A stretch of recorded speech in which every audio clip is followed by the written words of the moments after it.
Guys, welcome to Tomo Talks. I'm here with Chris Agohp, and we are going to talk about God made to God mode. We're going to talk about his journey from one Airbnb to having over several hundred, building a multi-million-dollar hotel empire after that.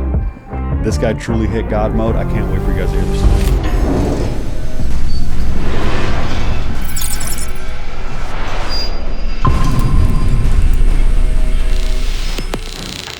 Jewel made the jacket?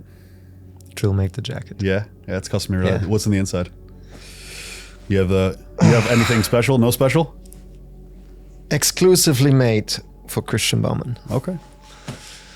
Exclusive. I like to suiten up because I do like to suiten up because for me, coming from a low-income, middle-class family, I was wearing the same clothes like my brother for 18 years. Hand-me-downs. Yep. Yeah. It was just passed on to me, including underwear. So this is like an armor for me. Yeah. Yeah. No, Protects me, gives me strength, gives me comfort. I love that. Yeah. So I'm really either in my gym clothes to be ready for battle in the gym. Sure. Or in the armor, Yeah. ready for whatever battle life throws at me. Yeah. Yeah. Well, battling the world, battling to become successful, become financial, battling to compete. Look, We're in competition all the time, right? most men don't understand that the entire world is destruction, especially the West. Here you can't make one move without destroying your cells, right? Anything you eat, anything you drink, everything you hear, everything you consume, it's shocking, but the reality is it's actually destructive for the human body and mind. Mm-hmm. Yeah, takes a huge toll on people. It's very sad. Well, the scarier part is that it's purposeful. We can go conspiracy on it, but it's not a conspiracy, it's reality. It's a fact. I agree. Yeah. You know, for the case for most people, they're like, come on, why would the government do this? To us, it's simple. Well, but you know, until I actually moved to Mexico and I started intermittent fasting, Sure. I removed a lot of this food of my life. I stopped drinking alcohol. I was never into drugs and all these things.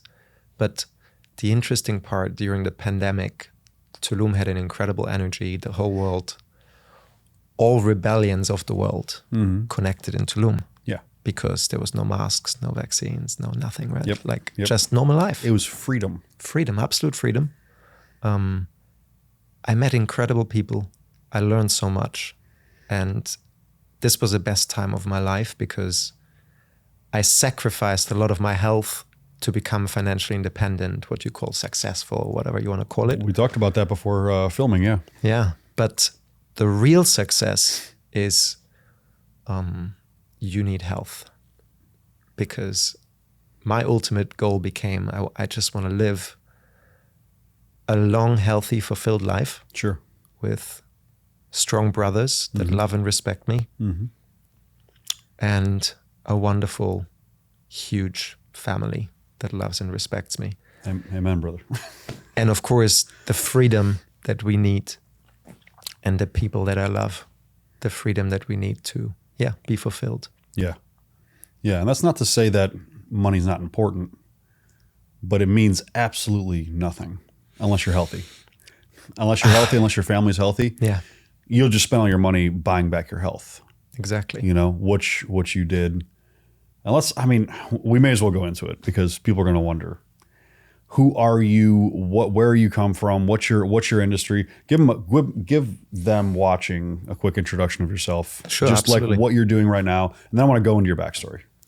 So my core focus right now is high cash flowing hospitality real estate assets. Me and my group, we currently manage 9 branded hotels in the United States and Mexico, mainly Hilton and Marriott Group.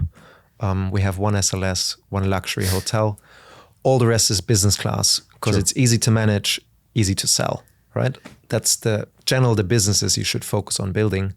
But obviously I never had the capital to get into this business. So where I come from is, I'm from Germany, from Munich. I started as an entrepreneur at 19, became a financial advisor, did this for 5 years, realized Germany is not the right place to become free, to become wealthy. Yep.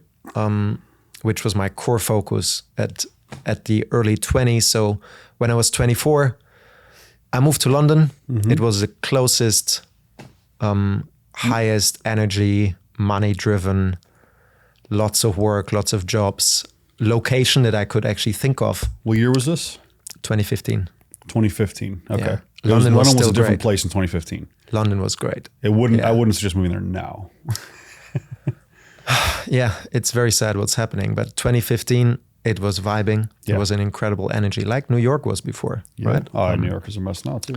And now Dubai took a lot of these entrepreneurs and businesses that create this energy, create this drive. Yeah, we'll talk about 2 other countries too. We'll get there later. Bit. Yeah. There's a few countries which are doing that very people just good. don't realize, especially Americans. Especially America is left in the dark. Yes, the American people. Yes, and the more I travel, the more I realize that we've been lied to here for a very long time. But let you continue, because your story of success and how you even got into really the hospitality space, it's laughingly simple. It's hilariously simple. And that's what life is. Sure. You don't plan a business. Yeah. You don't even invent a product. Life invents the product. Life is created through energy, through the people around you, the things you consume. And that will create that thought that creates this product or service as an entrepreneur. And of course, you need to be ready to take risks. Don't be too risk averse. You got to be quite aggressive. Yeah. That's why I moved. Like, I spoke English to a level that I can have a conversation in a pub, of course. But I packed everything up in my car, drove to London. So I sold my business for very little money. Couple of like 25, 30K, right? Built it for 5 years. It was not much that came out of it. But I had a dream and I knew it's not gonna be fulfilled in Germany. So packed everything in my little 1 Series BMW, drove to London. And as I didn't have any credit score, etc., I was new to the country. Mm-hmm. Like any student would have to pay a year in advance. Sure. So I found this property. It's actually a crazy story, because how I found the property, you got to hear that. So I applied for one job in London at Euromonitor International. It's a strategic research entity. So if an investment bank gets approached by another company, should I buy this brand? Okay. Euromonitor will provide all the strategic research, all the facts, all the data to help that investment bank or big, large consumer product producer.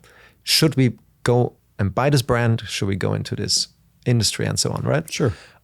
So I applied for a job there for the German-speaking countries.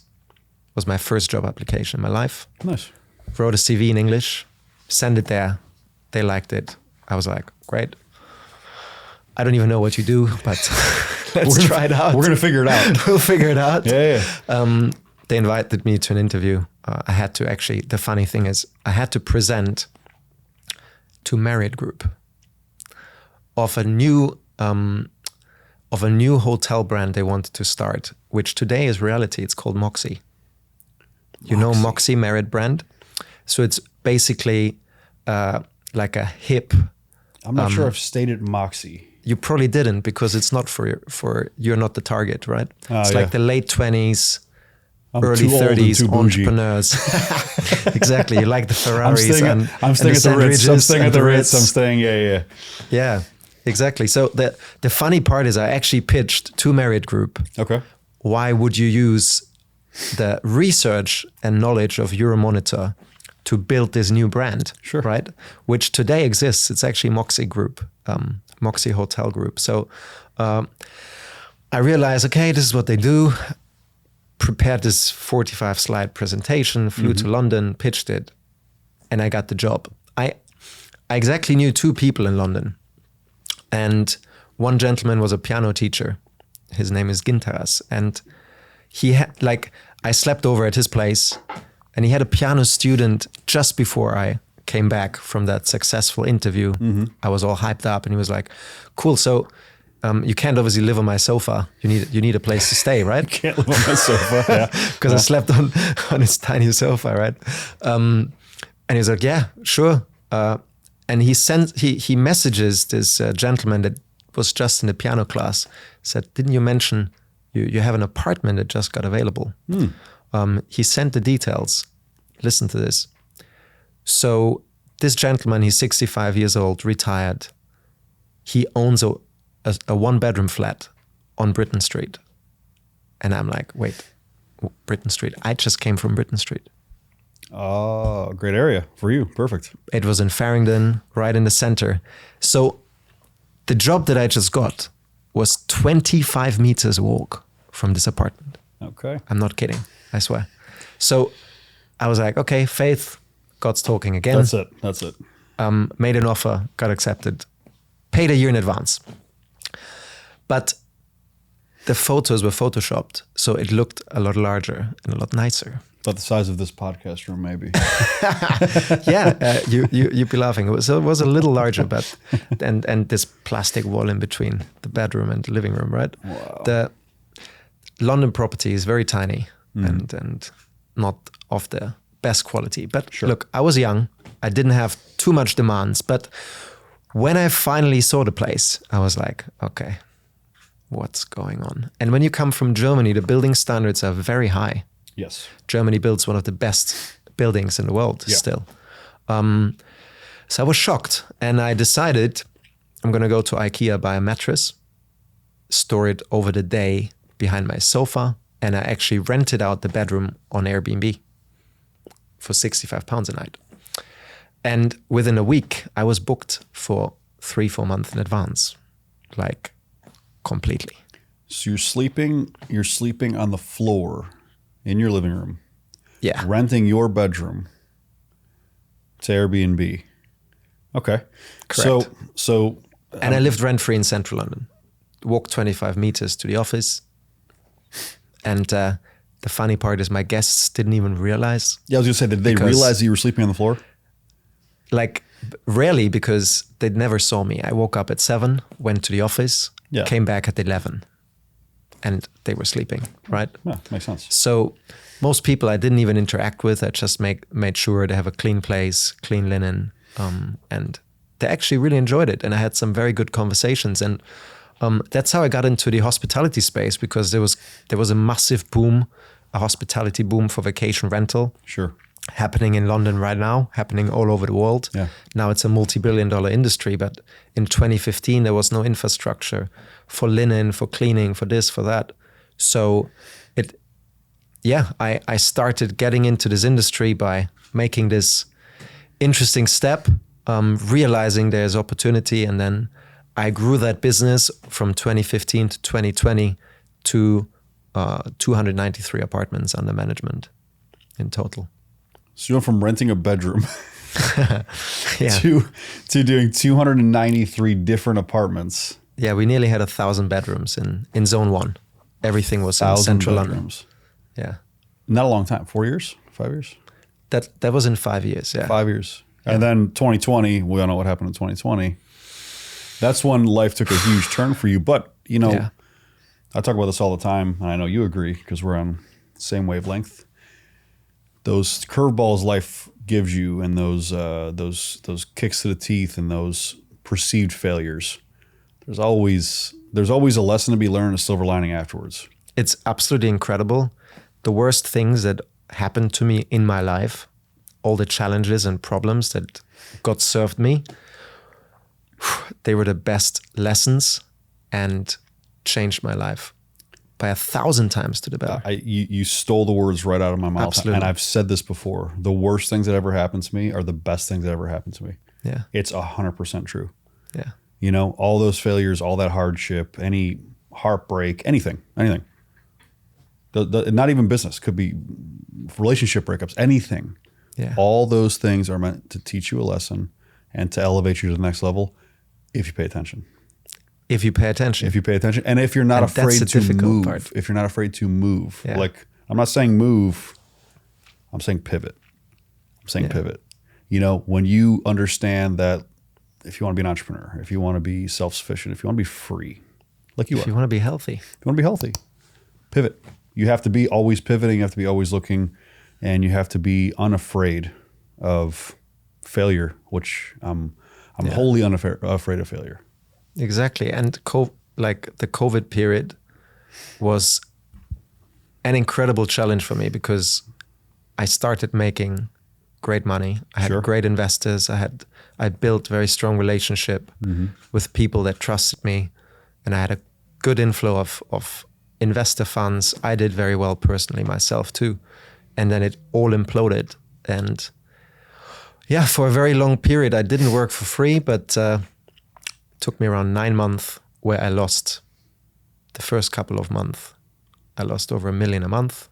And then the business just was unable to move. And then at some point I had to liquidate. But I stayed in London around 9 months to, just amicably close the door. I was actually hoping that this is going to blow over. Sure. Like I was trying to push it for as long as possible. Yeah. But after 9 months, all the financial resources were used up.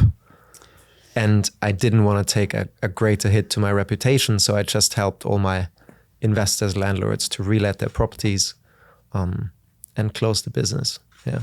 But how cool is that you can say, because I mean, like, you're in a very different place now from losing $1 million a month. But how cool is it to say that I was in a place where I lost $1 million a month at a time, and I was making zero money, and your entire industry that you built got killed, basically within a matter of months. And now you're here. Yeah. And now you're here, and you're wearing. It's a custom-made reality jacket. I know who Jewel is. We both know who Jewel is. Yeah. It's probably several $1,000 jacket. You know, you're wearing a Rolex. You're dressed very nicely. You're traveling all over the world. You're building these hotels, and these aren't like shit hotels. You're building Hiltons and Marriotts. 20 million a piece. Yeah. Yeah. So you're involved, but none of that would have happened if you didn't have to learn a lesson of hitting rock bottom. I try to explain this to everybody. Yeah. I try to explain this to so many people, and they get so self-loathing and they get into this behavior where they're just, why me? Poor me. Oh no, I'm going to feel sad for myself. And it's like, fuck, I'm like, you are wasting so much time. Yeah. So much time. The thoughts don't exist in my universe. It's just what it is. They can't. I never think of that. I never had.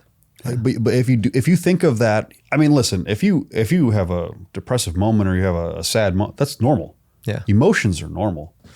Dwelling on emotions and inability to act, you're fucking stupid. You're stupid to do that. I think the attention that you spoke about before is one of the main reasons why people feel incapable of changing today. The world became so distractive. Sure.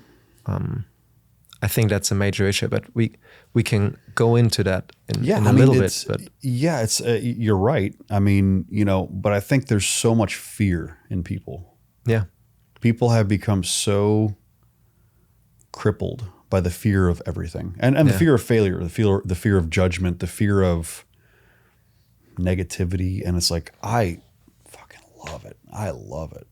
I love it, dude. I'm almost a sadist with it. It's a currency, right? Like it really is. The whole world. If you look how the universe is existing for over 4 billion years, it's all based on energy. Yes. And we human, we are the strongest creation on this planet. Mm-hmm. We are the strongest predator. Mm-hmm. We keep the balance on Earth. Yeah. At least until 100 years ago, we were thriving. Yeah. And it's the first time in the history of mankind that a lot of men are not thriving. Yeah. We are suffering. We're actually dying. We're aging way faster than we have to. we are being distracted. We're not creating. We're distracting, the opposite. Sure. Right?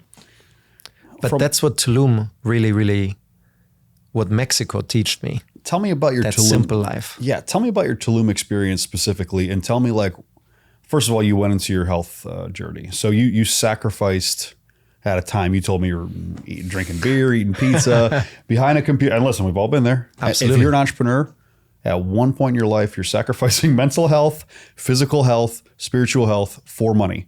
Yeah. Sometimes I look at them as like buckets, right? You want all the buckets to be even. Yeah, you know, that's the goal. That's the goal. Yeah. But you can't strive anywhere. If there is a good time to do it, to sacrifice on certain things, it's in your 20s. Sure. Because really you have the absolute healing abilities still. Yeah, and you have the ability to heal, and you also usually have less responsibility. Yeah. Usually you don't have a wife to take care of. You don't have children to take care of. Yeah. Maybe your parents aren't aging. Exactly. You know, I'm not saying that you can't also restart and do things there, but it's harder. Yeah. More difficult.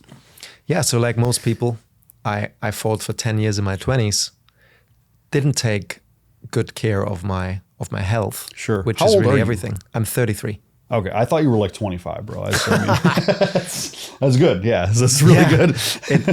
What I do works to a certain level. And in some things I still need to learn a lot, need to improve. Sure. But Mexico, that simple lifestyle of Tulum specifically, and the living in the southest part of Yes. Mexico, around Yeah. Cancun and Tulum, it's the furthest from the United States. Yeah. So to get all the American products and garbage there is a bit more difficult. Yeah. Well, I think they don't which- even allow certain foods from America to come in there. They don't. Yeah. Yeah.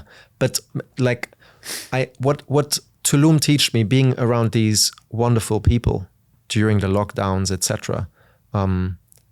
Everybody took care of their health. So many people were in my position. They lost their business. 80% of products and services stopped turning around the world, right? Yep. So now suddenly everybody was sitting together, sharing a meal, talking about what else is there, Yeah. and financial success, business success, Sure. etc. And me living in London, not knowing anyone, for 5 years, I was just in that tunnel vision. I didn't meet anyone in London. I didn't know many people there. I was just working. Yeah, you're focused on work. I was completely 100% focused on the business, making money, getting financially independent. That's also what saved me, because the reason why I sit here today is when I started making money, I bought assets, right? I bought high cash flowing assets, which keep me financially independent. Sure. I always did things by the book. So I never had any issues with investors. I never had any problems with the law. I always paid my taxes while I was in the UK, while I was in Germany. And but then moving to Mexico, it opened a completely new door for me. Yeah. A new gate that I actually didn't think of it because of my tunnel vision. And I started with having one meal a day. So that was my first big step. Intermittent fasting? Intermittent fasting. Okay. Yes. I think a lot of people today make the mistake. They're trying to pivot too much. They're trying to change 2-3 things at the same time. Sure. It doesn't work. It doesn't work, especially in today's world, because things change so fast and there's new things every day. You should really don't be too harsh on yourself and start slowly. Yeah. So I personally pushed my first meal 1 hour later every week. Simple. And within a couple of weeks, I was at 18 hours fasting. Then I was 21, and then I was 23, right? Yeah. And then I used this last hour of the day to get as much food in me as possible. Yeah. And I still ate all the garbage. But listen to that. Just eating one meal a day, I lost over 18 months. I didn't change my diet much. I still had pizza, pasta. I didn't drink alcohol. Pizza, pasta. I love the Italian cuisine. Listen, right? I can't trust somebody if they don't like pizza. I have a problem. I love it. So I ate a really low protein diet Okay. and high carb diet. I had Kinder Buenos every night. I would have dessert every night. And over 18 months, going to the gym 6 times per week on a split. I didn't do any cardio, just weightlifting. I lost 12 kilo fat and I Wow. gained 16 kilo of muscle. Not even eating heavy protein diet, just fasting. Barely. Fasting, 1 meal a day. And training, obviously. And working training out. 6 times a week. One day I rested just because I was like, I didn't make it in the gym. Sometimes I trained seven times a week, but usually one day rest. And my body completely transformed, not only the aesthetics of it, because before I had pizza and beer and I was swollen up and I had fat around my liver and around my belly like everybody, right? With the wrong diet. That all completely changed. But the biggest impact was on my hormones. That's why the muscles developed in the first place. Sure. Because before I was training way harder and I was even training more time, like when I was in the gym. Yep. But I could never develop the muscle. Well, your hormone levels nuts, were right? Yeah, they were basically on the low end. Exactly. So the fasting slowly changed that, and then after 3-4 months, it just kept rolling. And the training and the stress. Exactly. The stress, because I mean, Exactly. when you're doing this, worry about money all the time. Yeah. Stressed. In Tulum, less stress. Way you less. can breathe. You know. Yeah. It's a different thing. But I was also stressed because I was a little bored, to be honest, without the business. Well, but it was good for you. It was good for me. It was a needed was change. If you didn't have that, if you didn't have that moment in time where that would have pushed you to, I don't know if I would be around today. You to be wouldn't, completely honest. you wouldn't be who you are now. Yeah. 100%. You wouldn't be here. You wouldn't be sitting with me. We would not be having this discussion. You probably wouldn't be the success that you are now with the health that you are now. Yeah. Which I think they both need to coincide. I think the biggest problem with people that look at success is just they completely avoid the reality of you have to be healthy to be more successful, and they don't contradict each other. They don't counteract each other. They are powerful tools of each other. Exactly. The healthier you are, the wealthier you can get, and the wealthier you get, the healthier you can be. They bounce back on each other all day. Yeah, absolutely. So Mexico taught me fasting. Sure. Then after 18 months of 1 meal a day, I started to have some deficiencies, started to have heart palpitations, muscle weakness, yada, yada, yada. So Sure. I started taking some supplements. I started the keto diet, adding way more vegetables, increasing my protein, felt way better. Sure. Got even bigger. On keto, I was in the best shape of my life so far. But I do not go well with a lot of... this is one of the beauty of fasting. This is, I think, one of the most important aspects for me. You start feeling your body again. Yes. Completely. Yeah. You hear everything it says. Yeah. And now I'm on an almost completely eliminated diet. So I only eat red meat, beef liver, and avocado. That's it. Do you need anything else? I don't think I think that's pretty much the perfect diet. I mean, you probably drink some water. I drink black coffee. Perfect. I have Celtic sea salt on me All the time. always, Yeah. Yep. all the time. I salt my steak myself, my avocado myself. I salt my coffee, just a tiny bit. I salt my water. Sure. And that's it. I like lemon juice also. Like I would press a fresh lemon into my water. Sure. As much as possible. And that's it. And that's how I feel the best. In terms of everybody's different.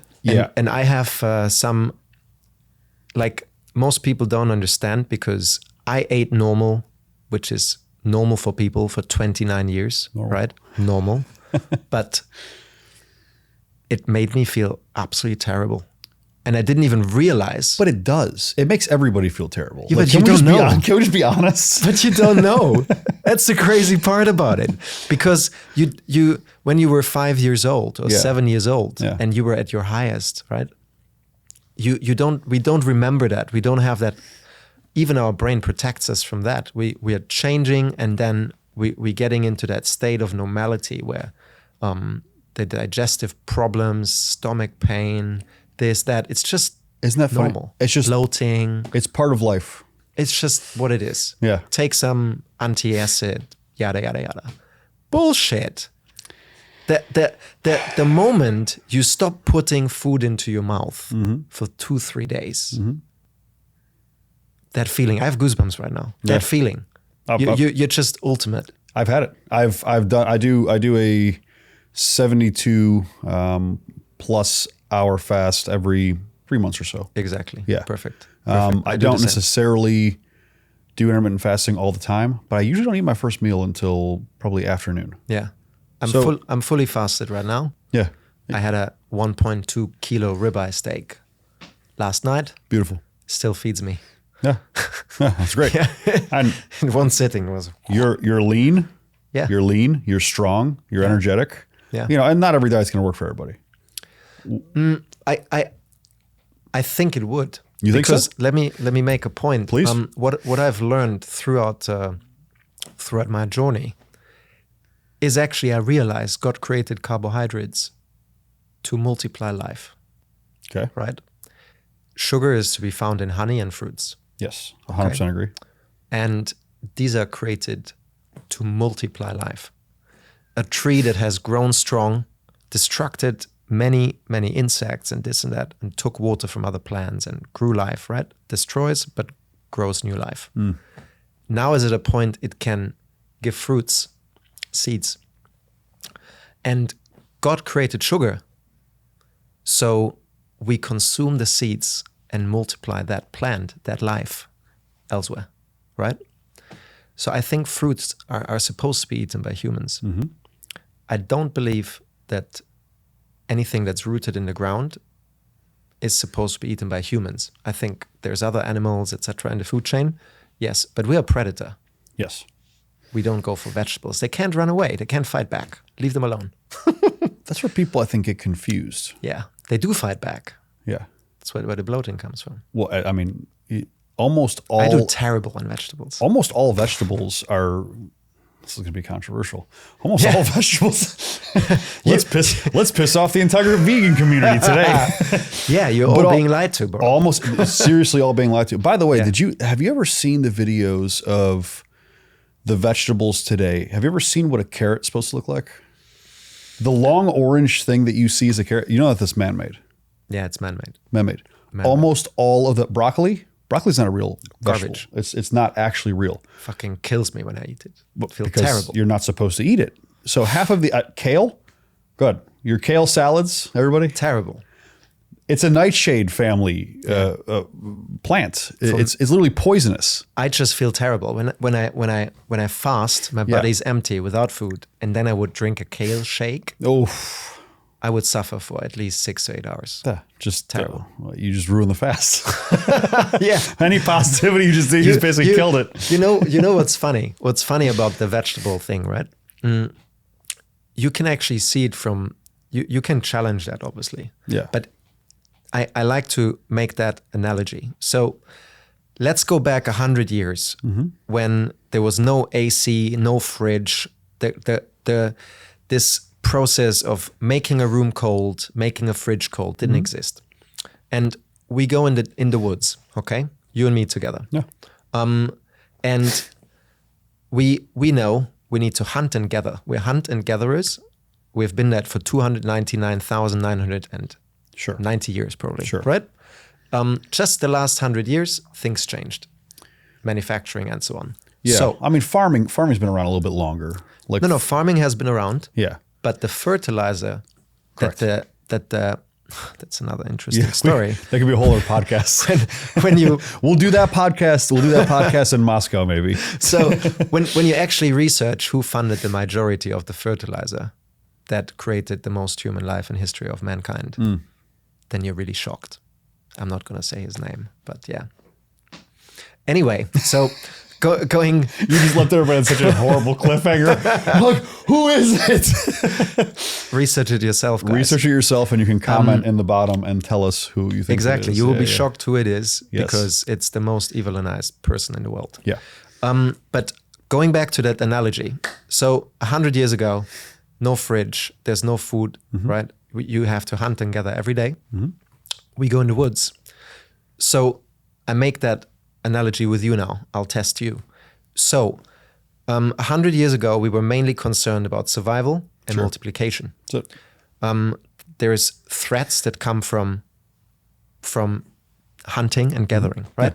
So one of the most important aspects is, okay, you got to stay alive while you're hunting and gathering, and you don't want to get poisoned. yeah. Because even if you find food, a mushroom, whatever, maybe you won't feel good consuming it, right? We are very much aware of that. Yeah.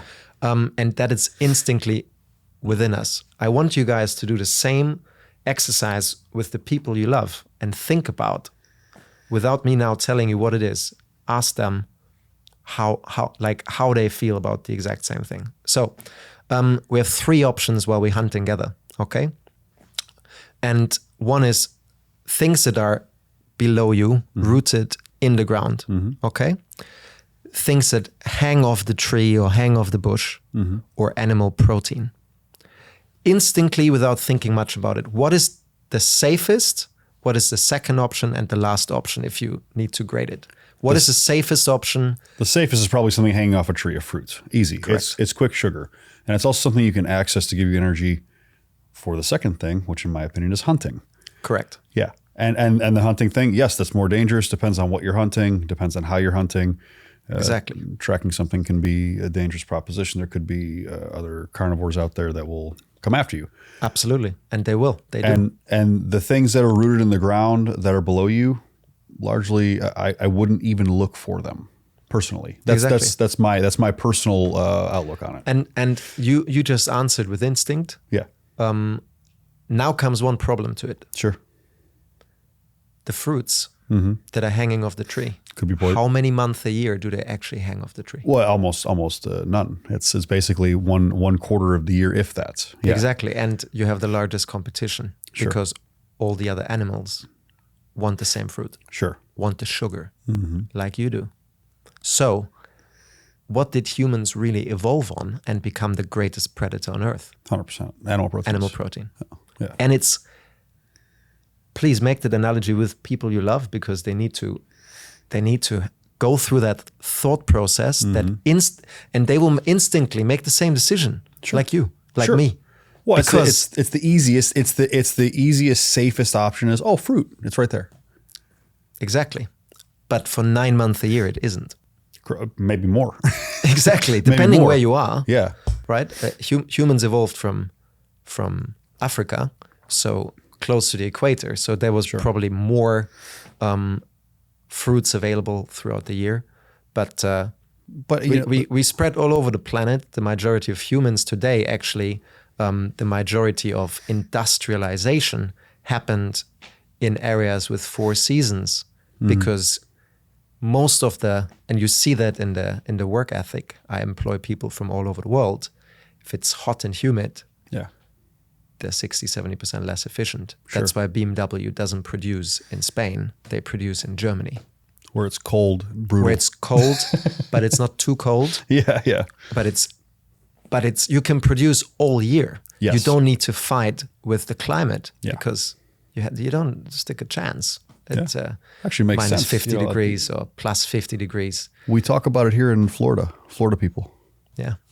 The work ethic is kind of not here. I never thought about it from a temperature standpoint. It's absolutely temperature standpoint. But they talk about it in the Midwest. I grew up in Ohio. Yeah. Work ethic there is, you get people from the Midwest, that area of the country, it's they work. Completely different. Of course, the last 100 years when we have ACs and stuff, it's slightly different. But all these large companies that innovated for the last 100, 200 years, they are all centered around what's the best location climate-wise. Look at Italy. Italy is an even better example because you have North Italy with the mountains with 4 seasons, and you have the southern part of Italy where does Ferrari build their cars? In the northern part. Mm-hmm. Where does Lamborghini build? 5 kilometers next up. Down the road. Literally neighbors. Exactly. And Germany was a central hub for production from industrialization, actually because of the weather. Yeah. Makes sense. Going back to your point about food, animal proteins, things like that, one thing that I want to tell people, and they forget this, and people want to argue the animal-based diets. People want to argue it, and some people have an ethical animal rights vision on it. I'm not going to get into it. Yeah. Because I'm not. We're not going to get into this philosophical conversation that's largely nonsensical. Yeah. What I'm going to tell people is that cholesterol-based foods and cholesterol that you consume, okay? Your brain is made up of almost, 78% cholesterol? Yeah. Where when you go on a low-fat, low-cholesterol, non-animal fat diet, you are actually getting less intelligent. Your brain is starting to die. Yeah. By the way, also neural connections, all based on cholesterol. Hormones, all based on cholesterol. This is real. Your body functions biologically on animal-based cholesterol and protein. Now, knowing that... Yeah, and looking at just we're getting a steak after this, by the way. Just use... we're definitely going to have a steak after. So just using common sense and seeing, like, yes, they lie about the majority of the history that you know. It's probably not true. But what is obviously didn't change is the 4 seasons around the world. The weather hasn't changed. So... Don't tell a global warming person this, bro. You're going to freak people out. How as a vegan or vegetarian, hate on me as much as you want. But how did 4 generations before you, how did you survive for 9 months? In the winter, consuming 0 food. You didn't. Yeah. You died. Yeah. So be vegan and die. Fine. It's a life choice. It's okay, but your life is going to end. Well, it's a choice. It's a choice of luxury. You have the luxury today to be vegan. You have the luxury today to be vegetarian. In reality, in the real world, without all these luxuries, all this, if you got rid of everything, electricity, internet, transport, and you brought us back 300, 400, 500 years ago, if you want to be vegan because of your morals and standards about the animal rights, you're dead. You're dead. You die. It's okay. It's a life choice, you know. Some people want to live that way, and today we have that luxury. But it does come with a great price, because you are fighting against evolution, because your body is not created and is not specialized for this diet. So you will never be at your greatest. You will never feel your best. No. It's impossible. Yeah. No, agree. Maybe one in a million. Fine. Maybe one. You know, I don't even say that, because I think they feel their best. Yeah, but they don't know. They don't know. They don't even remember. It's no different. It's no different than someone who has always eaten a quote unquote normal diet. Yeah. You don't know what optimal feels like. You have no clue. And it's so interesting. I always do this. How did I drink water? How did I actually find drinking water 100 years ago? You didn't. They drank beer. Well, because the water was toxic. The water would kill you. Exactly. You know listeria and all kinds of other things. You know where we got the majority of our hydration from? Beer and wine. Beer and wine. Yeah, great. Yeah. But before that, I would assume animal protein, blood. Blood. Yeah. Exactly. Well, I just saw this. It's interesting. I'm curious your opinion on this. I just saw this from a doctor. A little bit unorthodox doctor. I forgot where he's from. Somewhere out of Europe, I believe, maybe Belgium, something like that. He's a little bit out there. Mm-hmm. But he said that we, as a society, have gotten so used to being told that we have to drink an exorbitant amount of water every single day, gallons and gallons. Like, you should be drinking 1.5 gallons of water a day. Blah blah. Yeah, it's bullshit. It's bullshit. So he's like, the stress that we are putting on our kidneys and the issues that we are causing to ourselves. Yeah. And he made the statement, and he's like, do you know where we got majority of our basically liquids from? Our water source was from the food we ate, which is true. Yep. There is the fruits and the blood. The fruits, the blood, the meat. There is moisture in there. Yeah. Unless you eat your steak well done, which if you do, please God, don't ever do that. Which again, you're just uneducated and manipulated if you do so, because I eat raw liver, like I take it out of the freezer, I unfreeze it, and then I just cut it and I eat it without even putting it on the grill for a second. It's hardcore, bro. I can't do it. No, it's not. It's fine. And my steak, I don't eat it completely raw. Yeah. I eat it rare. 1 minute on each side. Yeah, sure. That kills off most of the bacteria. But you need to understand, fire is destructive. You destroy. Why are you eating this meat? Why are you eating food? To gain minerals, to gain energy, to gain calories. Just logically thinking, if you put a bomb on something, which basically fire is, heat is, you destroy all that calories, all that minerals, all that nutrition. Yeah, maybe not all of it, but a lot of it. So why? Why would you spend $100 on your ribeye steak and then cook it and lose 80% of your nutrients? I don't know how much it is. Why would you even destroy 10%? Sure. So, I mean, are you for a raw diet? I'm absolutely for a rare cooked diet. Rare cooked, yeah. Absolutely. Humans invented fire for protection, for a reason.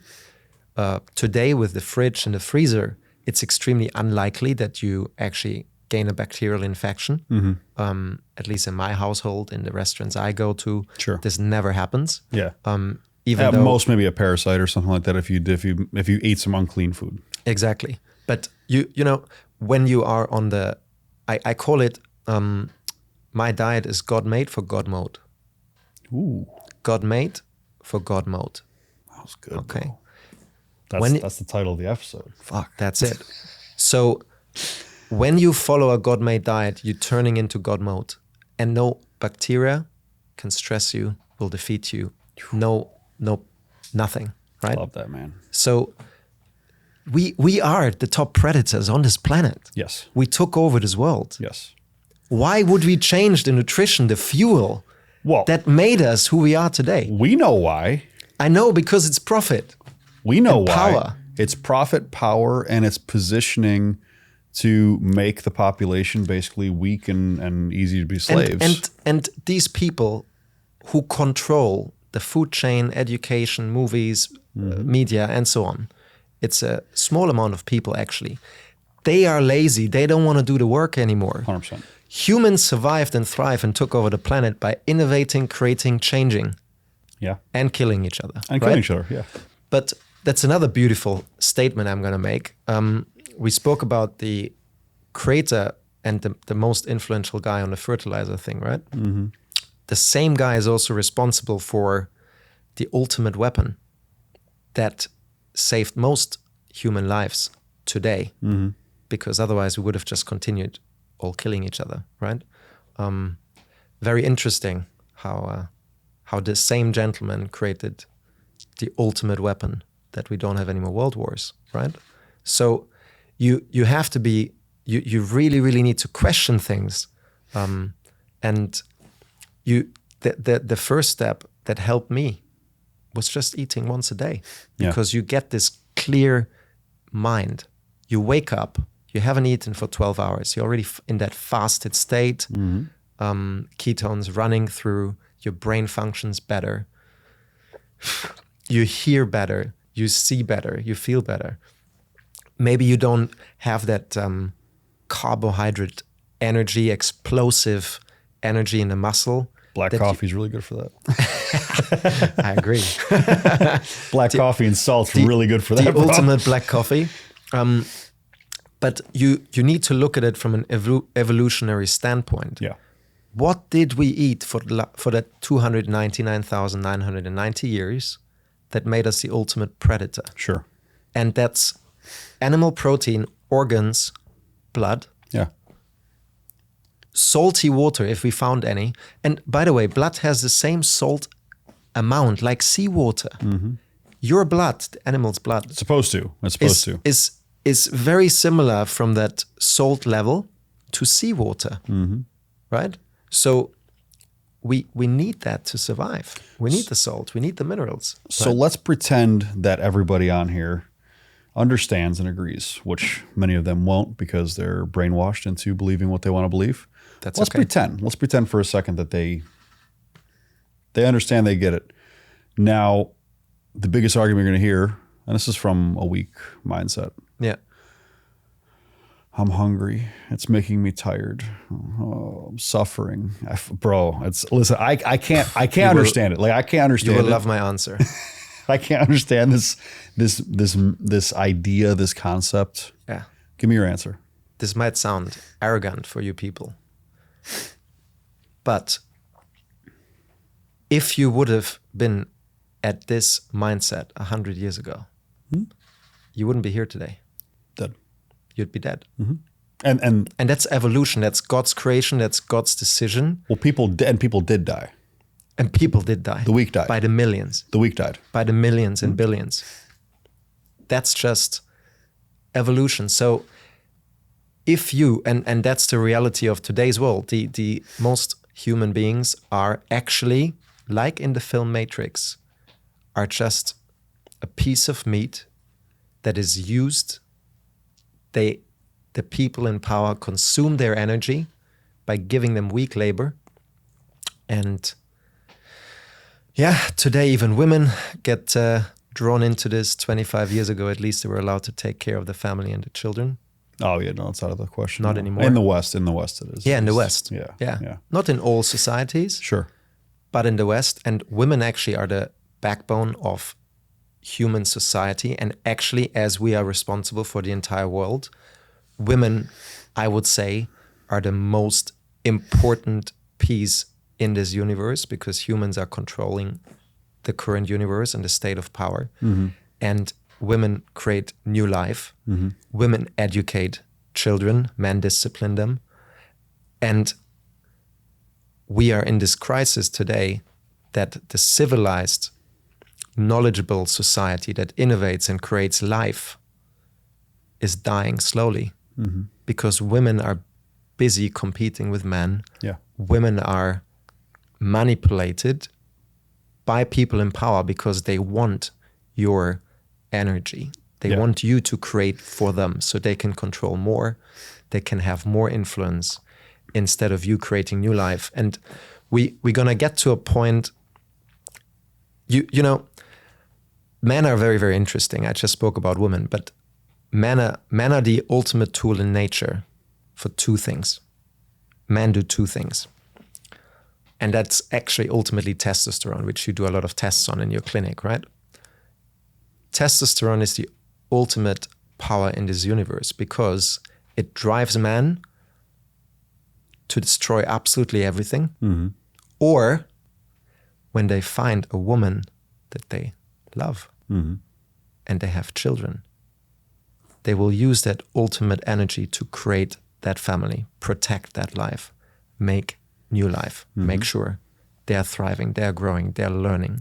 Well, because a woman brings the peace, love, and compassion to a man's life. To that aggression. Exactly. Correct. So we always say women need men to provide and protect. They do. In real tangible means, yes, they do. I would even go further. I think for humanity to survive. Sure. But from the male-female perspective, the masculine, feminine, men need to provide and protect, women need that. Women need to bring peace, love, and harmony, and a measure of emotional safety to a man, or else we are warlords killing everything.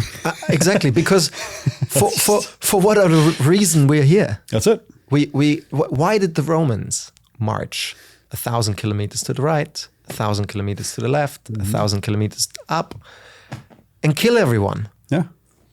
Why? Because hungry monsters. Yeah. It's men. It is what it is. We're hungry monsters and when we can get that under control, it's great. It's great. It's a very positive thing. Now, conquest is also great. Competition is also great. I think we are always in competition. We are. For resources, for the opposite sex, for everything. And, even though you and I are friends, and we're not gonna break bread. We're gonna eat steak. We're gonna eat steak, even though we're friends. Fuck the bread.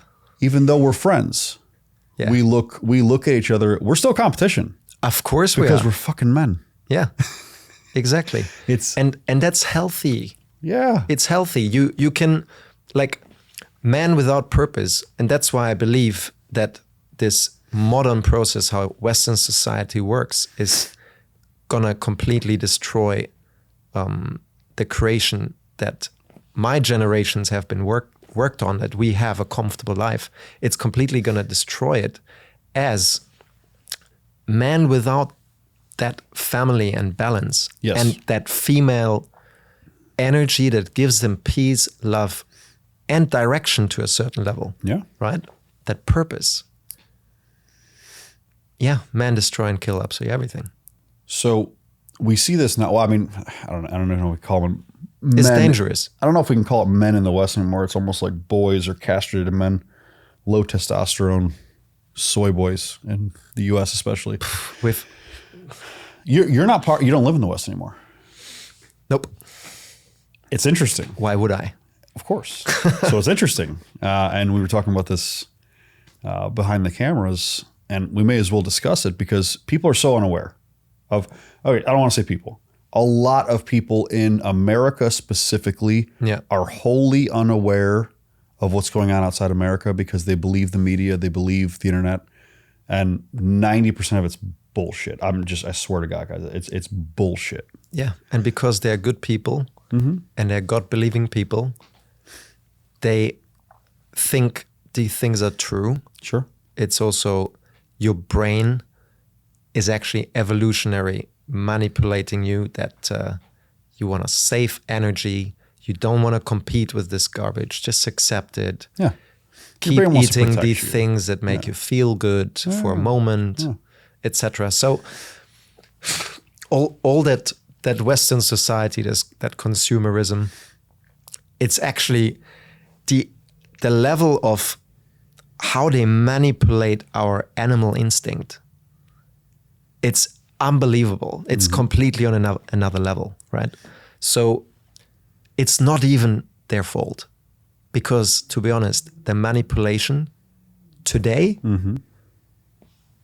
it's everywhere. Yeah. You can't live in the West and not be manipulated. Well, and this is why... That's why I left. Well, this is why I feel so uncomfortable half the time. Gary, right here behind the camera, my guy, he's freaking awesome. He comes to Dubai with me. We were there for about a week. I was there for a little bit longer. And he's like, I don't know how I go back to America. Like, what do I eat? Yeah. How do I look at? And he's a blue blood American. I mean, he's been here. His family's been here for generations. You know what I mean? Like, a few generations, I think. So it's like when someone, but he's very aware. He's like, you know, he's hanging out with guys like us. Yeah, he's one of us. One of us.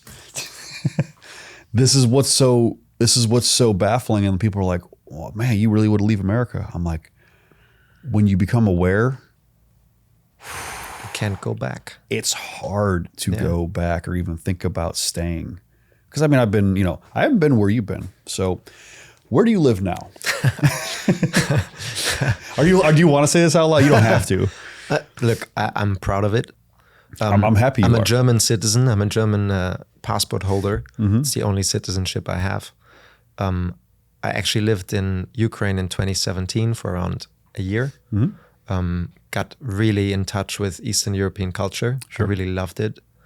Ukraine was an absolute mess, but also ultimate freedom. You could do whatever you want. Yeah, which I also liked about Mexico. But now, today, I spent half the year in Dubai and half the year in Moscow, in Russia. And interestingly enough, of course, I didn't wake up and say, I'm going to go to Russia, because it's the last thing that you think you should do. But it's actually the thing you should do, because Russian people are great educated, very smart, very kind, good beings. Then secondly, Moscow city. I haven't been all over Russia. I was in St. Petersburg and Moscow.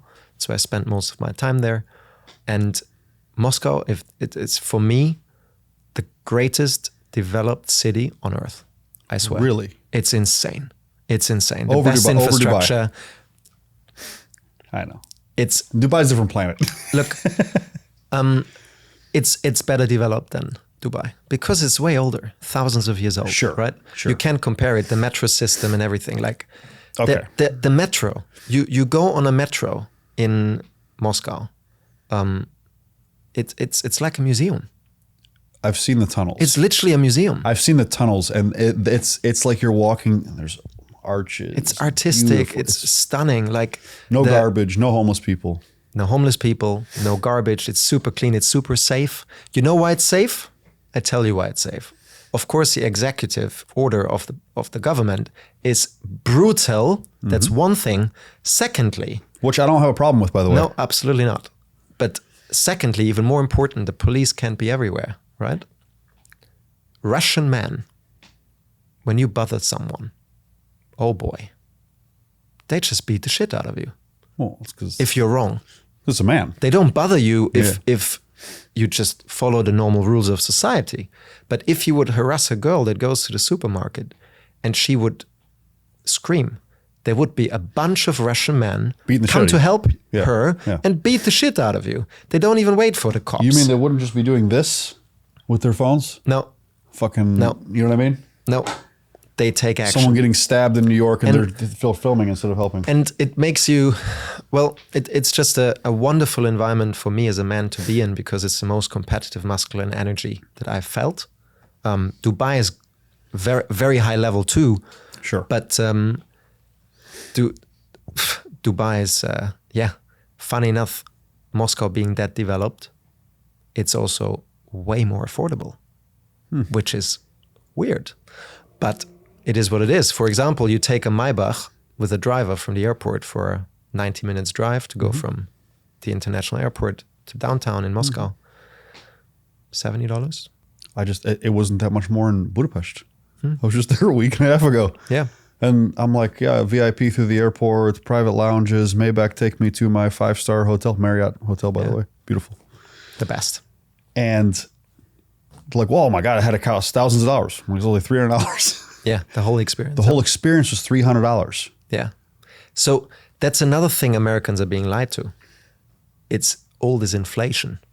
And Russia has inflation. Of course. But it's way more affordable for if you earn, the majority of my income is in dollars and pounds. So if you earn in a foreign currency, it is unbelievably affordable. And and now we go to the most important part for me. So transportation is very easy, very high class, the highest level of service. Then you have great people, great energy, very beautiful people, and also very strong men, right? So it drives me way stronger. Strong men and beautiful women. And beautiful women, which brings a lot of peace and growth and prosperity to this region. Of course. Right? But the most important thing is the food. Oh, yeah. Unbelievable. Yeah. It's not only way more affordable, it has actual quality. Of course. Because the GMO stuff is all banned in Russia. It's illegal. Almost everything. You can't manipulate the food. Okay, so I mean, you see my social media. Yeah. I'm talking about food constantly in the US. Yep. Every single thing that I talk about that's bad for you in food is not in Russia, is not in most of Eastern Europe. I don't think it's in Dubai either. Maybe a little bit of it. Maybe a little bit. Because they have some... They love their sweet stuff. Yeah. But I mean, they're not using a lot of the artificial colors and stuff like that. Yeah. But in Russia, none. Zero. Bro, it's so easy to eat healthy in Moscow. You go to a restaurant, they have a grass-fed, grass-finished steak. Can you imagine that? That's the thing. There is no grass-fed, grass-finished. All of it is grass-fed, grass-finished. You don't have to order grass-fed, grass-finished. You need to specifically ask for this corn-fed garbage. You have to ask for corn-fed shit steak. That's what you have to ask for. You need to specifically ask for it and pay and they're not going to have it. They're not going to have it. And pay premium, right? So here in America, like the level of when I go to a restaurant or I do a lot of room service in a hotel because it's just more safe for my diet. Sure. I have to say I'm not highly allergic, but I do have an intolerance to gluten, tomato, vegetable oils. Seed oils? All seed oils, terrible. Well, all seed oils are terrible for you anyway.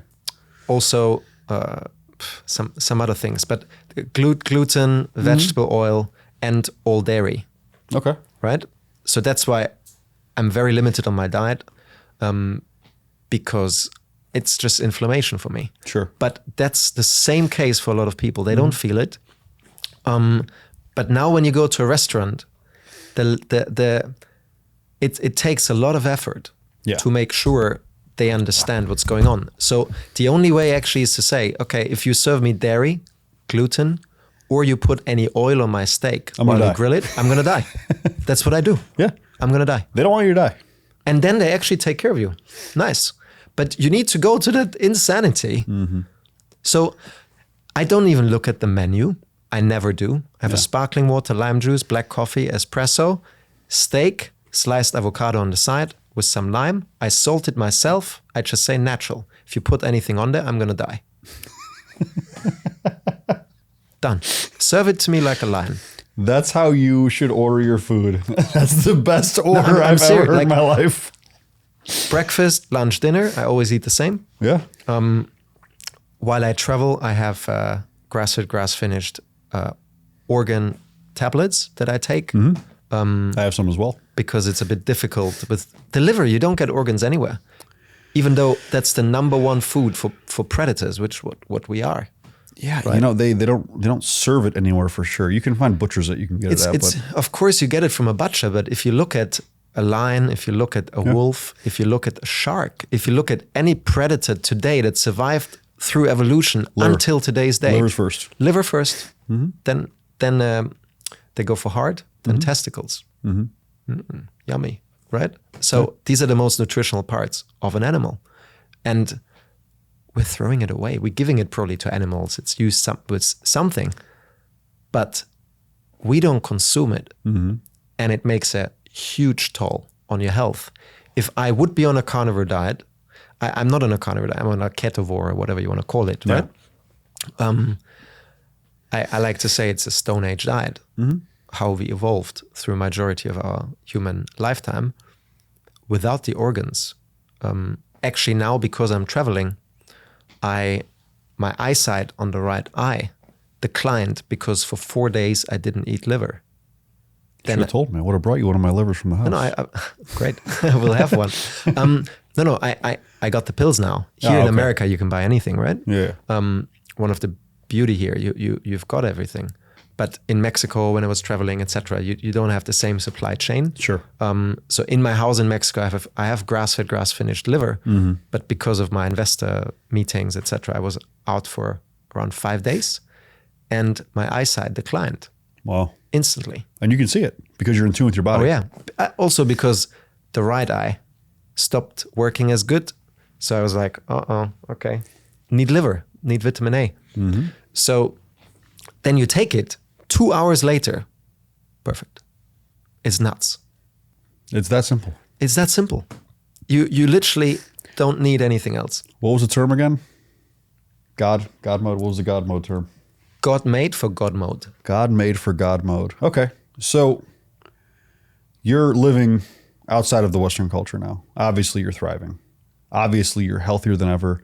Obviously you're aware of the masculine competition, the feminine prowess, which is huge. And I really want to put that out there. Yeah. You're not just surrounded by masculine men that are driving competition and that fierceness in you. What you need as a man, just so you know, you're also surrounded by feminine women, which also drive that in a different way. Yeah, they thrive the way they should be. Correct. And in Russia, and in the UAE, that's absolutely supported. It's normal. Yeah. It's natural. It's natural. It's natural. Okay. It's what made us. So the God made, God mode mentality, I guess, what are like the top... You're very wealthy, tall, good-looking dude, have a lot going for yourself. Thank you very much. What are, give them 3 to 5 main points to get that God mode life? We talked about the diet thing. If that's one of them, that's great. but give them a couple points, because I want the audience to feel, because I'm impressed by you. This is the first time we met in person, although we've interacted. Yeah. And, you know, we're brothers from another way as well. You know what I mean? So, yeah. But give the audience some real tips to achieve that God mode life that you did. Okay. The first thing I would do is you need to eat once a day. I think to prove yourself that you don't need to snack 10 times and have 3-4 meals a day. That's the first proof you need to give yourself. You shouldn't do it from today till tomorrow. You should take a month or 2, schedule your first meal of the day later and later and later. Stop consuming any snacks. A cappuccino is a snack. Push the dairy aside, have an espresso, have a black coffee.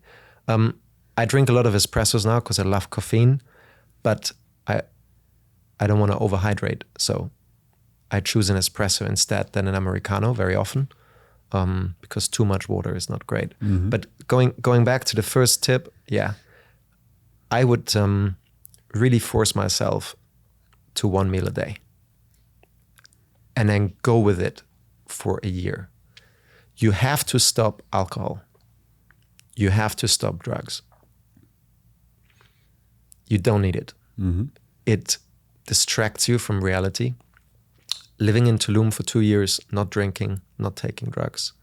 I see all these humans that spend thousands of dollars coming from America, take all these drugs. You know why they take them? To feel human. To escape. To escape and be emotional again. Listen to music and open up their soul again. That's why drugs function so well. That's why Tulum and Ibiza exist. But you don't have to. You can just eat God made for God mode, and you will be in that state constantly. You don't need drugs. You don't need alcohol. You don't need hedonism. You don't need it. So fasting will be my first step. Mm-hmm. And then when you have proven yourself, wait, I can eat once a day for a year, and I got leaner, you need to exercise, right? So while having 1 meal a day, you need to implement a 15 to 20 minutes routine every day where you move your body, you stretch and you strengthen your body. I was only doing strength training, big mistake. Now I'm doing stretching and strength training every day, right? Stretching actually every day and strength just 3-4 times a week. I reduced that a lot because it's also not natural to do that every day, right? It's a lot of pressure on the body. So this is the second step I would take. Stretch and strength training into your daily routine. Mm-hmm. And you and these are actually quite simple. I was going to say everything is online on YouTube. Everything is for free. You don't even need to think about what should I eat. Yeah. You can eat McDonald's every day, once a day, and you will feel 10 times better than eating it all day. No, I'm making an extreme example, of course, right? Yeah. So that's the first step. And then I say eat once a day because when you still eat dinner, you can still take part in that social environment that humans want. Yeah. Stop drinking. I have a sparkling water with lime juice in it and some salt. It's very tasty. It looks like a cocktail. I'm going to make my own drink one day of that and we'll sell it all over the world because it's the best hydrating water that you should drink. Anyway. Exactly. But you go to a gas station or the airport or they don't sell it, right? Sure. It should be everywhere. So you can eat once a day, eat with your friends, go out and enjoy yourself. You win a lot of time. You don't need to think about food over the day, right? Drink black coffee to reduce your hunger. It's fun. And you're saving money. You're saving time. Did you give 3 already? Or is that all 1? Because you basically said fasting, which is awesome. Fasting. All right, number 1. Number 2, quitting drugs and alcohol. Yeah. Right? Both wildly simple. Very simple. Third one is movement, exercise, not just weightlifting, but movement. Yeah. what I really wanted to kind of like display is that you are an extraordinary measure of a human, right? Yeah. You are. We can all say that. I consider myself an extraordinary measure of a human. We're not doing extraordinary things. No. We are doing the most simplistic behaviors that are available out there, and we're not telling you anything profound. If any of you just were watching this, well, yeah, exercise, eat right, and don't do drugs and alcohol. Yeah, we weren't telling you this to be profound. We're telling you this to be so apparent that you are literally you're purposefully killing yourself. I think I'm speaking about what made me the man and the human and the healthy man that I am today, right? Yeah. But I forgot one aspect. Oh, please. And that's saying no. Okay. Explain saying no. Say no to almost absolutely everything. Just cut it all out. So, and here you need discipline. You need discipline to eat once a day. You need discipline to not take drugs, consume alcohol. You need discipline to stretch for 15, 20 minutes every day. That's why I'm saying discipline is also a muscle.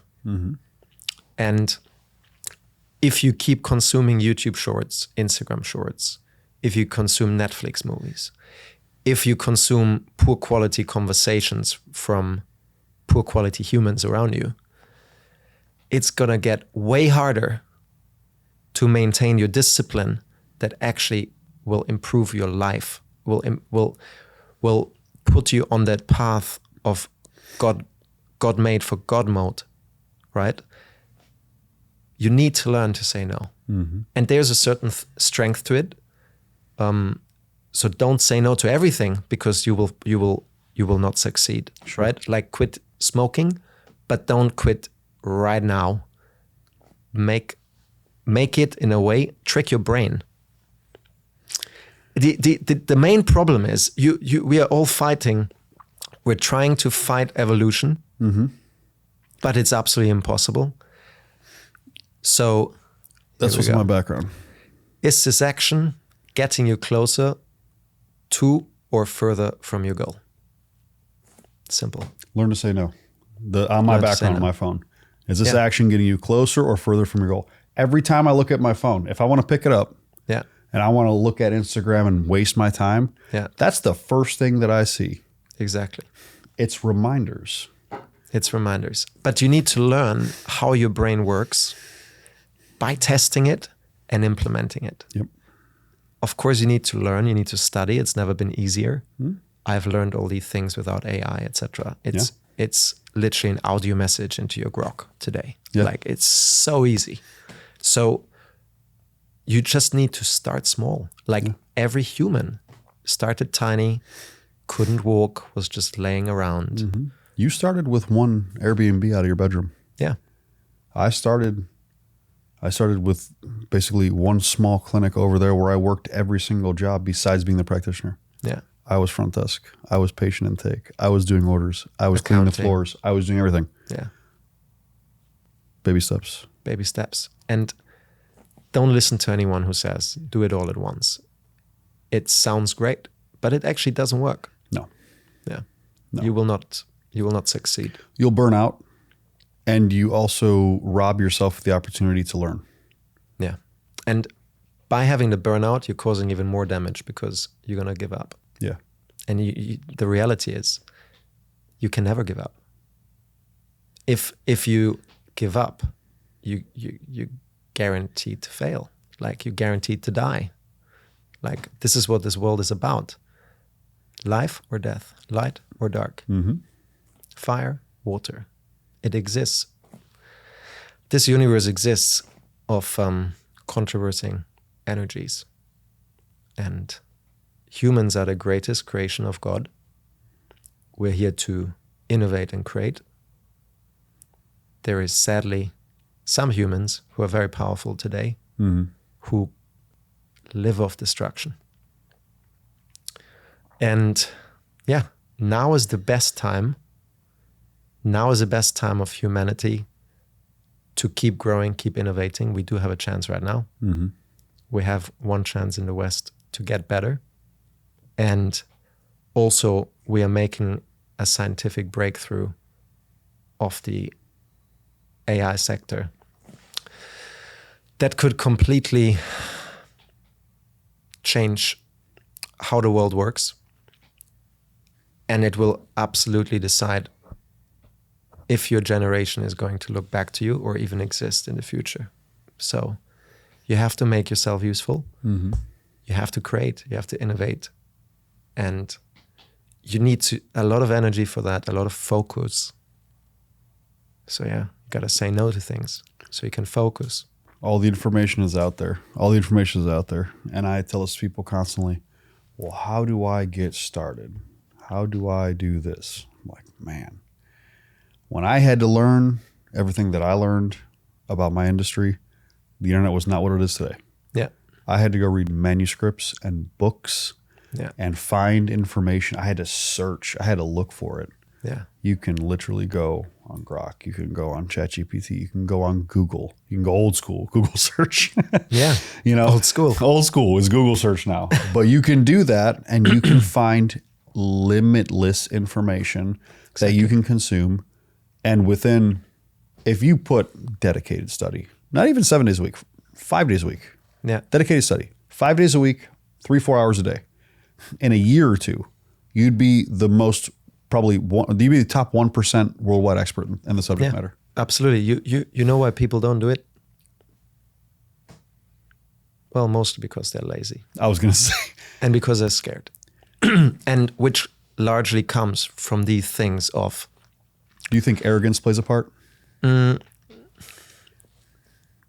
think it's all wanted by these people who produce and sell the food and produce and sell the movies and the media, etc. I think it's absolutely entirely their fault. They project that reality to the people and they believe it. And of course, imagine you have a Formula 1 car and you put diesel in the engine. What's going to happen? It's just a matter of time and the engine is going to blow up. Mm-hmm. So that's what every human in the West, almost every human does today, 99%. Yeah. They're putting diesel in a Ferrari engine. We're the greatest car, the fastest car ever produced for the racetrack. We are the top creation of God in this universe. But we're running on the worst possible fuel. Every cell in your body is created of the cement, the glass, the aluminium. I'm in property, right? You build a building out of cement, aluminium, glass, wood. Mm-hmm. You have these commodities. You create a building which is extremely important for humanity because it protects us from other predators, right? Spiders, lions. They came to eat us not too long ago. Mm-hmm. But now, fancy concrete walls and glass around us. Right here. Beautiful, right? So we invented all that on the right fuel. The last 100 years, oh boy. All you have to do is go look at architecture and art and how things are structured. Go look at it. Go to Moscow. Go to Moscow. Go to Moscow. Go to Moscow. Go to Prague. Go to Budapest. Go to certain cities in Italy. Look at the art and architecture. Why are we not making that anymore? Because it would have meaning. Because it's beautiful. You would want to protect it. There's something missing up here and in here. Yeah. And it's because of what we consume every single day. Exactly. Brother, exactly. Listen, you're absolutely inspirational. You're a young man. You've achieved a lot. Thank you. Your story is very impressive. I wish sometimes, and I don't regret anything in my life ever, but I wish sometimes I could have known what I knew later in life at your age. I'm like, oh man, I would have been something else. I exactly ask myself the same things, and I'm very grateful to meet you and be part of your story. Yeah. And bring just bring ideas to the people so they can actually experience what it means to be a real human. Well, and this is what these conversations mean to me so much. And yes, we're recording it for people to view, but it's not for money. I don't monetize my YouTube. It's not for clout. I don't care. Don't watch it. I don't give a fuck. Yeah. This is to get out information because, well, and the other thing is that you and I are having a real candid conversation, and I'm learning from you, and I'm asking not to get an Instagram reel. I'm asking out of genuine interest. Yeah, absolutely. And I'm asking because, and you've already said things that are already going to impact how I behave, such as eating raw liver. Yeah. I'm going to start doing it tomorrow. Do it. I'm going to thaw out my frozen liver, and I'm going to eat some tomorrow. I've done it before. It wasn't pleasant. Now I don't give a shit. I don't care. I'm just going to do it. Look, taking down a bear in the wilderness, it was never pleasant. We had to do it. Had to do it. And we didn't have time to worry about cooking, organs, this, that, because the wolves were circling us already. You had to compete for the meal. It was about survival. And that's what created the strength of humanity. That's why we are the most powerful force in the universe. Yeah. Why do we need to change that? I don't want to. The people that are aware, which I hope that we brought some awareness, I hope they get out of the matrix. Get out of the matrix. Think for yourself. Think for the people that you love. You want them to thrive. But first you need to thrive. Then you can help others. So take care of yourself. Amen, brother. Thank you so much for coming on. I appreciate It's a pleasure. you.